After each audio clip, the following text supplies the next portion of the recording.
Gold, trusted gold buyers. మీరు తాకట్టు పెట్టిన బంగారాన్ని విడిపించి ఈ రోజు ఉన్న మార్కెట్ ధరకు కొనబడను. పాట రిలీజ్ అయిన తర్వాత ఇప్పుడు కింద నేను ఇంటర్వ్యూకి వచ్చే ముందు ఆ, కింద కామెంట్స్ అన్ని చదివాను. యాక్చువల్గా సోషల్ మీడియా అంటే 10 నెగిటివ్ కామెంట్లు, ఒక పాజిటివ్ కామెంట్ ఉంటుంది. ఈ రోజుల్లో సింగిల్ నెగిటివ్ కామెంట్ లేదు. అక్క నువ్వు మళ్ళీ బ్యాక్ వచ్చినందుకు చాలా ఆనందంగా ఉంది. Geeta Singh I love you. అక్క మీరు మళ్ళీ సినిమాలు చేయాలి. పాట చాలా బాగుంది, డ్యాన్స్ చాలా బాగుంది. ఇంత ప్రేమ ఆడియన్స్లో ఉంది.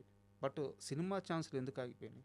అది మన ఇండస్ట్రీ వాళ్ళకే తెలియాలండి. మ్మ్. ఐఎమ్ రెడీ, నేను ఏ క్యారెక్టర్ అని చేయడానికి ఉన్నాను. బట్ వాళ్ళంతా కొత్త వాళ్ళు కావాలి, అంటే వేరే రాష్ట్రం వాళ్ళు కావాలి అని వాళ్ళు పెట్టుకున్నారు.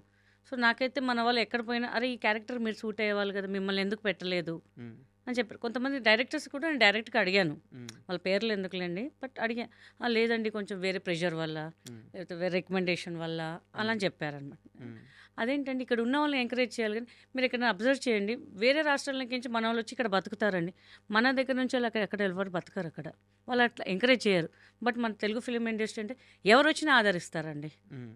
నాకు కొంచెం అనిపిస్తుంది, బాధ అనిపిస్తుంది. ఏంది మన ఇంత టాలెంట్ పెట్టుకొని ఏదైనా చిన్న సినిమా అండి, బడ్జెట్ లేదండి, కానీ వాళ్ళు వేరే దగ్గర నుంచి అయితే తీసుకొచ్చి వాళ్ళ పెద్ద పెద్ద హోటల్స్లో పెడతారు, స్టాఫ్ని చూస్తారు, వాళ్ళ రెమ్యునేషన్స్ ఎక్కువ ఇస్తారు. మ్మ్. మళ్ళీ ఎందుకో మనకి కిందగా చూస్తారు మన సైడ్ మన వాళ్ళు.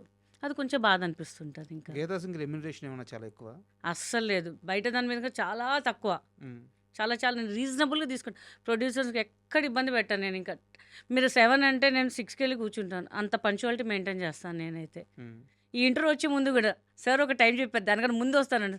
ఇక్కడ కాదండి కొంచెం మెల్లగా రండి మేడం అని చెప్పారు. మ్మ్. ఎందుకంటే మన కోసం ఎవరు వెయిట్ చేయొద్దండి, అది నా పాలసీ. బట్ ఇండస్ట్రీ ఓకే వస్తుంది, నాకు ఒక టైం వస్తుంది, మళ్ళీ నాకు పిలుస్తారు. మా ఆడియన్సే చాలా బ్లెస్సింగ్స్ నాకు, వాళ్ళ బ్లెస్సింగ్స్ వల్లే ఇవాళ ఈ స్థాయికి ఉన్నాను అనుకుంటానండి. నేను ఖాళీగా ఉన్నా నో ప్రాబ్లం, నా ఇన్స్టా చేసుకుంటున్నా, యూట్యూబ్ చేసుకుంటున్నా, మంచి ఆదరిస్తున్నారు అందరు నన్ను, మ్మ్. హ్యాపీగా ఉన్నాను. ఇంకా మళ్ళీ సజెషన్స్ చెప్తుంటారు, అక్క నువ్వు ఇట్లా చేయ అక్క అట్లా చేయి. నేను స్టార్టింగ్లో భయపడ్డా, ఒక 3 మంత్స్లో 100K రీచ్ అయిపోయింది. నేను అనుకున్నా, అందరూ అన్నారు ఎందుకు అక్క గ్యాప్ తీసుకున్నాము అంటే, లేదు మా హ్యావ్ నో సపోర్ట్ అని ఫ్రాంక్గా చెప్తాను నేను. లేదక్క మేము ఉన్నాం అక్క, నువ్వు చెయ్యి అక్క, మేము నీకు సపోర్ట్ చేస్తాము అని చెప్పేసి. ఇవాళ సాంగ్ చేస్తుంటే అసలు ఎంత అప్రిషియేషన్ అంటే అండి, ఆ ముందు రోజు నాకు నిద్ర పట్టలేదు. సాంగ్ రిలీజ్ అంటే జనాలు ఎలా రిసీవ్ చేసుకుంటారో తెలీదు. అంటే ఒక సాంగ్ అంటే ఎట్లా ఉంటుందంటే కొంచెం స్లిమ్గా ఉన్నాళ్ళు, అంటే ఈ మధ్య చేసే వాళ్ళు అందరూ అలానే ఉన్నారు. మ్మ్. నేను ఒకటేసారి భూకంపంలో దూకి వాళ్ళని మళ్ళీ కంగారు పెడతానేమో, అక్క నువ్వు ఎందుకు ఈ సాంగ్ చేసావు అంటానేమో, చాలా భయపడ్డాను. కొంచెం నెగిటివ్ వాళ్ళు కూడా పెడతారు కదా అని చెప్పేసి, కానీ ఎక్కడ నెగిటివ్ లేదు ఫస్ట్ టైం. ప్లస్ నేను ఏంటంటే నాకు ఎవరైతే కమెంట్స్ పెడతారో ప్రతి వాళ్ళకి నేను రిప్లై పెడతానండి. మ్మ్. వాళ్ళు అంటారు చాలామంది సెలబ్రిటీస్ మేము వాళ్ళ ఇన్స్టాస్కి మేము మెసేజెస్ పెడతాం కానీ ఎవ్వరు రిప్లై పెట్టారు. అక్క మీరు ఓపిక ఉండే అందరినీ రిప్లై పెడుతున్నారు, సో చాలా హ్యాపీగా ఉంది అక్క అని చెప్తారు. నేనంటే మీరుంటే నేను ఉన్నానమ్మా, మీరు ఒక 5 సెకండ్స్ 10 సెకండ్స్ తీసుకొని నాకు ఒక కమెంట్ పెడుతున్నానంటే మీరు ఎంత ఆలోచించి కమెంట్ పెడతారు. మ్మ్. సో మీకు నేను ఆ రిప్లై, మీకు ఆ రెస్పెక్ట్, ఆ రిప్లై ఇవ్వకపోతే నేను వేస్ట్ నానా, థ్యాంక్ యూ అని చెప్పి అందరు రిప్లై పెడతారు. సో నా సాంగ్ కూడా ఇవాళ తొందరగా 4 days ఒక మంచి రీచ్కి వెళ్ళిందంటే వాళ్ళ వల్లేనండి. సాంగ్ విషయానికి సంబంధించి ఇంకా నా దగ్గర కొన్ని ప్రశ్నలు ఉన్నాయి. అవి అడిగే ముందు, చిన్నప్పుడు ఏంది మీరు పెద్ద రౌడీ అంట? చిన్నప్పుడు ఉంటాం కదండి అలా రౌడీగా. మ్మ్. చాలా మా చాలా సిస్టర్ చాలా చాలా మందిని కొట్టారంట. చాలా మంది కాదు, ఒక 20 మంది 30 మంది కొట్టుంటాను. మ్మ్. పెద్ద ఇష్యూ ఏం కాదు. మా చెల్లెలు వాళ్ళ పిల్లలు ఉంటారు కదా, కొంచెం పెద్దవాళ్ళు చిన్నవాళ్ళు ఏదైనా జుట్టు లాగడము, సైకిల్ పడేయడము, తిట్టడము, మనం వెళ్ళి రౌడీజం చూపించేవాళ్ళము. మ్మ్. మా ఏరియాలో ఎవరికేం ప్రాబ్లం ఉన్నా నా దగ్గరకు వచ్చేవాళ్ళు అనమాట. మ్మ్. సో అలా రౌడీజం చేసేది, అంటే కరాటే నేర్చుకుని చూపించేదాన్ని వాళ్ళ ముందు, మ్మ్. ఏంట్రా ఏంటి సంగతి నీకు అని చెప్పేసి అలా రౌడీజం చేసేదాన్ని. బట్ ఇప్పుడు కామ్ అయిపోయా. పోలీస్ అవ్వాలనుకున్న గీతా సింగ్ యాక్టర్ ఎందుకు అయ్యారు? యాక్చువల్లీ నాకు చాలా అంబిషన్ అండి, పోలీస్ అవ్వాలి, నలుగురిని కొట్టాలి, ఎవరైతే తప్పు చేస్తారు. ఇప్పుడు మామూలుగా కొడితే పోలీసు వాళ్ళు వచ్చి మనల్ని కొడతారు. ఇప్పుడు వాళ్ళు తప్పు చేస్తే నేను పోలీస్ అయ్యి నేను వాళ్ళు కొట్టచ్చు కదా అని చెప్పి పోలీస్ అవుదాం అనుకున్నాను. ఈ అరాచకాలు అన్నీ ఆపాలి, పిల్లల్ని ఏమనొద్దు, ఆడపిల్లల్ని ఏమనొద్దు స్పెషల్గా అని చెప్పి అలా అనుకున్నాను. బట్ కట్ చేస్తే సాఫ్ట్వేర్ అవుదాం అనుకో, అది కూడా క్యాన్సిల్ అయ్యి ఆర్టిస్ట్కి వచ్చేసాను. ఇంకా అసలు మీ నేటివ్ ఎక్కడ? నిజామాబాద్ అండి. నిజామాబాద్. నిజామాబాద్ మరి నార్త్ బ్యాక్ డ్రాప్ ఏంది? అంటే మా అమ్మమ్మ నాన్న వాళ్ళు అప్పుడు మహారాష్ట్ర సైడ్ ఉండేవాళ్ళు, but they shift to Hyderabad and Nizamabad. So మేము ఇక్కడ షిఫ్ట్ అయిపోయి, ఇంకా చిన్నప్పుడు నిజామాబాద్లో చదువుకొని తర్వాత హైదరాబాద్లో చదువుకొని ఇంకా ఇక్కడే సెటిల్ అయిపోయాము. డాన్స్ ఫస్ట్ నుంచి ఇష్టమా మీకు? ఇష్టమే అండి. చాలా ఇష్టము. హ్మ్. బట్ కొంచెం లావు అయ్యాను గదా! నేను చేస్తే జనాలు యాక్సెప్ట్ చేస్తారో లేదో అని జెప్పేసి కొంచెం భయపడి ఆగిపోయాను. హ్మ్. మధ్యలో చేయలే. తర్వాత చేద్దాం ఎందుకు చేయకూడదు అని చెప్పి మళ్ళీ అంటే చేశాను. ఎందుకు ఈ ప్రశ్న అడిగానంటే, అసలా మీరు ఈరోజు ఒక డాన్స్ అంటే ఒక పాటలో డాన్స్ చేసి నా ముందొచ్చి ఇలా కూర్చొనున్నారు. కానీ మీ కెరీర్ స్టార్ట్ అయింది ఒక డాన్స్ షో వల్ల. అవునండి. Dance baby dance. అవునండి. హ్మ్. బాగా గుర్తుందండి మీకు. ఎందుకెళ్లారు అసలు ఆ రోజు షోకెందుకెళ్లారు? షోకంటే అందరూ ఎళ్తున్నారు గదా! అని చెప్పి నేనెళ్ళానండి. అన్నపూర్ణ స్టూడియోకెళ్ళాను. హ్మ్. అంటే మనకు కొంచెం డాన్స్ వచ్చు కదా! ప్రయత్నిద్దాం. హ్మ్. ఏంటో చెప్పలేం లక్ అని జెప్పేసి హ్మ్. ఎళ్ళాను. But okay. మనకంత సక్సెస్ గాలేదక్కడ. హ్మ్. మళ్ళీ డ్రాప్ అయ్యాం. మా డ్యాడీ అన్నారు, ఎందుకు ఇవన్నీ నీకు చక్కగా ఎవరున్నారు చదువుకోక. అప్పుడు జడ్జిలుగా ఎవరున్నారు గుర్తుందా మీకు? జడ్జిలుగా గాని, యాంకర్‌గా గాని?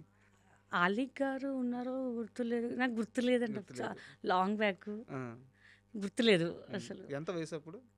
అది గూడా గుర్తులేదండి నాకు. గుర్తులేదండి అది గూడా నాకు. ఓకే. ఆ! కొంపదీసి మీరు గూడా వచ్చారా నాతో పాటు? లేదు అప్పుడు నేను చిన్నోడిని. టీవీలో ఓహ్! చూస్తుండే. హ్మ్. సో, ఒక డాన్స్ షోకి ఆడిషన్‌కెళ్లారు ఆ రోజు అంతేనా? ఓకే. ఆడిషన్‌కెళ్ళానండి. సో, అక్కడ కొంతమంది మేనేజర్స్ నంబర్ తీసుకున్నారు. హ్మ్. బట్ ఇంకా డ్యాడీ ఒప్పుకోలేదు. ఇట్లా ఒక మూవీ ఉందండి. అట్లా మీ పాపని పంపినంటే, లేదు ఐయామ్ నాట్ ఇంట్రెస్టెడ్. తను చదువుకోవాలి. హ్మ్. ఆ డ్యాడీ కూడా తెలియకుండా పోయినా ఆడిషన్‌కి గూడా. హ్మ్. ఇంక బాగా తిట్లు పడ్డాయి. ఎందుకు మనకి ఇండస్ట్రీ అంటే తెలిసిన వాళ్ళు ఎళ్తేనే మనకు ఒక సక్సెస్ అన్నట్టుగా అప్పుడు చెప్పారు. అంటే ఆడపిల్లలు గదా! ఎందుకు మళ్ళీ ఏదన్నా తప్పు జరుగుద్దేమో అని చెప్పి ఆ ఇంటెన్షన్ ఉంటది గదా పేరెంట్స్‌కి. అవును. సో, డ్యాడీ అన్నారు, "వద్దొద్దు. నువ్వు బెటర్ చదువుకో హ్యాపీగా" అని చెప్పారు. సరే ఇంక మనం గూడా అంత ఇంట్రెస్ట్ చూయించలేదు నేనింకా. ఓకే. అండ్ డైరెక్టర్ 'తేజ' అనంగానే అందరిలో ఒక భయం ఉంటది. చాలా గొప్ప సినిమాలు చేశారు. ఇంచుమించు ఒక 60, 70 మందికి లైఫ్ ఇచ్చారు ఆయన ఇండస్ట్రీలో. అంత గొప్ప డైరెక్టర్. అవునండి. బట్ డైరెక్టర్ 'తేజ' సినిమాలో నటించాలంటే ఒక భయం ఉంటది. ఆయన అవునండి. కొడతాడు, తిడతాడు, అరుస్తాడు. అలాంటి 'తేజ' నుంచి కాలొచ్చినప్పుడు ధైర్యంగా ఎళ్లారా? భయపడుతూ వెళ్లారా? అంటే 'తేజ' గారి నుంచి రాలేదండి ఆ కాలు. టీమ్ నుంచి? ఒక మేనేజర్ నుంచి కాలొచ్చింది. ఇట్లా హ్మ్. ఆడిషన్ ఉంది. అంటే ఒక యాడ్ చేశాను మా అంకుల్‌ది. నాకు హస్బెండ్‌కి చేసిన ఆయన చెప్పారు, "తేజ గారిని కాంటాక్ట్ చెయ్యి. బావుంటది. నువ్వు బావున్నావు గదా!" అంటే, "ఎహే! మనకు సినిమా వచ్చరాదు. మళ్ళీ ఇంట్లో తెలిస్తే తిడతారు. ఎందుకు ఏదో యాడ్‌కే డ్యాడీ ఒప్పుకోలేదు" అంటే ఆయన ఒక మేనేజర్ కాల్ ఇస్తే ఆయన కాల్ చేశారు. ఎళ్ళాను. "అమ్మ మీకు వెహికల్ పంపిస్తున్నాను" అంటే, అబ్బా! మన కోసం వెహికలా గ్రేట్ గదా! అని. ఎళ్లి చూస్తే సుమోలో చాలామందున్నారు. అదేంటి మనకు సెపరేట్ వెహికల్ పంపిస్తున్నారు ఇంతమంది ఉన్నారేంటి అనుకున్నా. సరే ఏదోలే మనం ఎళ్దాం అని చెప్పి ఎళ్ళాను. అప్పుడు ఫిల్మ్ సిటీ మనకు కొత్తగా అనమాట. హ్మ్. సరే ఎళ్లి చూద్దాం అసలు ఏంటి అసలు 'తేజ' గారా అసలు ఎట్లా ఉంటారు ఏంటి అని సినిమాలు చూసాం మనము అని.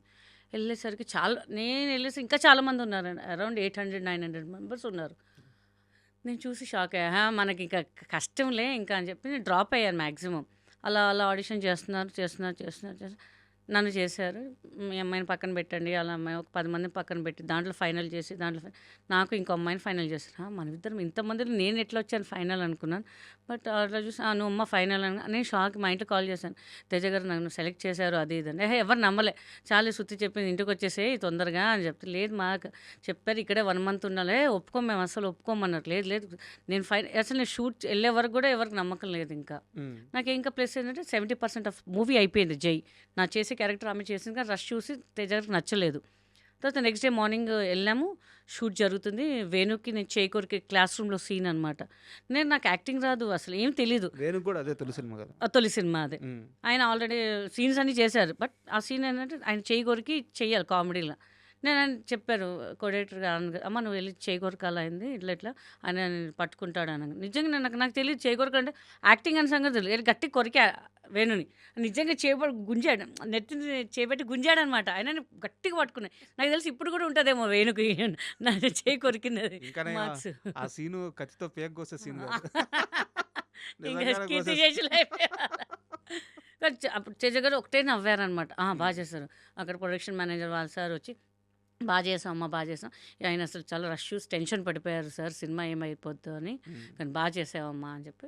అక్కడ బాగా చేస్తున్నా అని చెప్పి ఈవి గారికి ఎవరో చెప్పారు. ఒక క్యారెక్టర్ ఉంది ఎవడిగోలా వాడే దాంట్లో.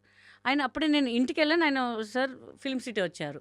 మళ్ళీ వచ్చి అమ్మాయి వస్తే ఆఫీస్‌కి రమ్మని చెప్పండంటే ఒక 1 వీక్ ఆగి నేను వెళ్ళాను కలవడానికి. పాస్‌పోర్ట్ ఉంది కదా! నీకు ఒక క్యారెక్టర్ ఉంది.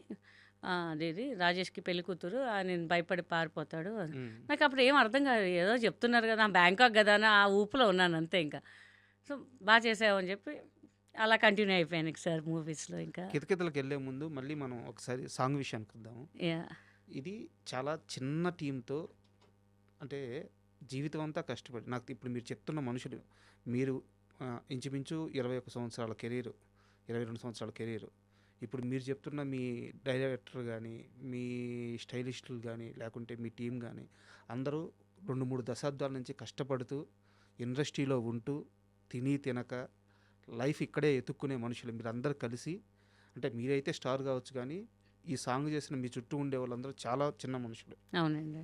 మీ డైరెక్టర్ ఆర్కే కానీ, లేకుంటే స్వరూప్ కానీ, కొరియోగ్రాఫర్ కానీ. సో ఒక చిన్న టీము ఒక చిన్న ప్రయత్నం చేస్తే ఇండస్ట్రీ నుంచి ఇంత పెద్ద సపోర్ట్ రావడం ఎట్ట అనిపిస్తుంది.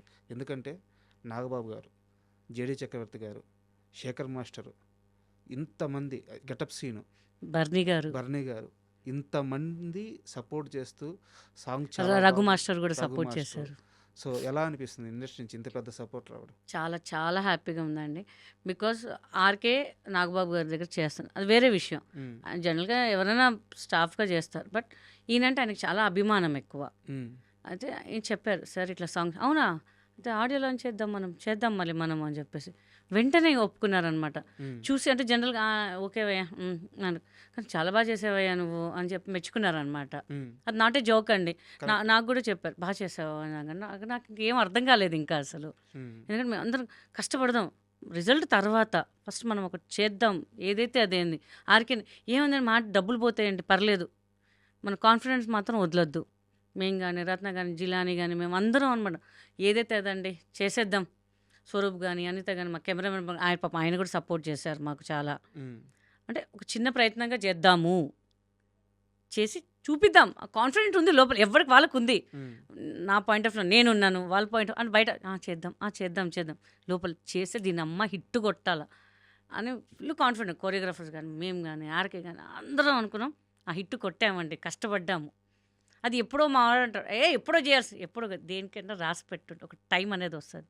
నేనమ్మ మనకి ఇప్పుడు వచ్చింది టైము అంతే ఇంకా అనుకున్నాను.